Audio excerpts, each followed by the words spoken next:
Now I'm talking about mechanism of breathing. The movement of air into and out of the lungs is carried out by creating a pressure gradient between the lungs and the atmosphere.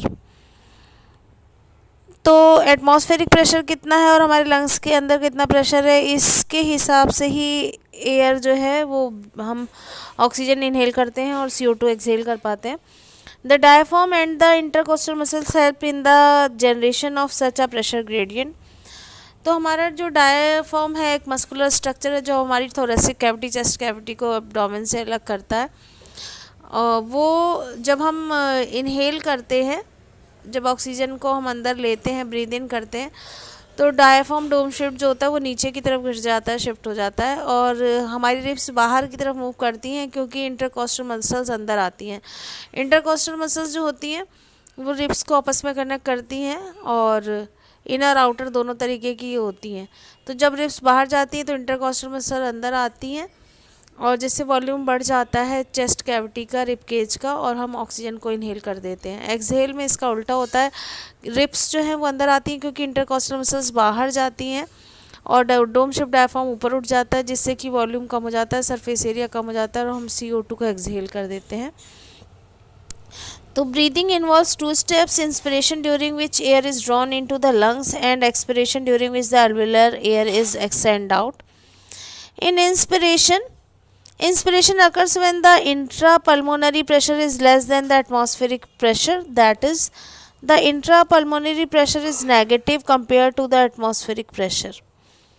Expiration occurs when the intrapulmonary pressure is higher than that of the atmosphere.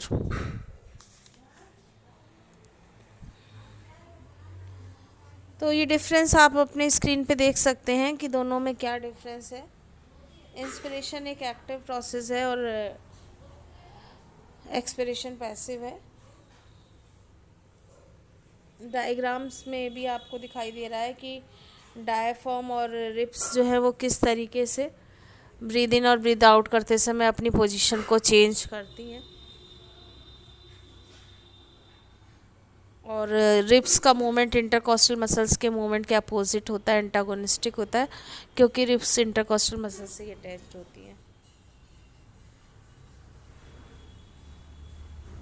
तो ये difference आप read कर लें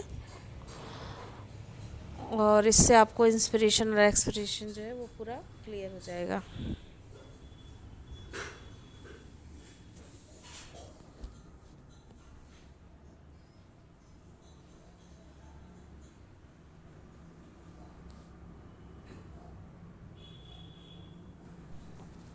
next video में हम लोग जो बात करने वाले हैं वो है रेस्पिरेटरी वॉल्यूम्स के बारे में,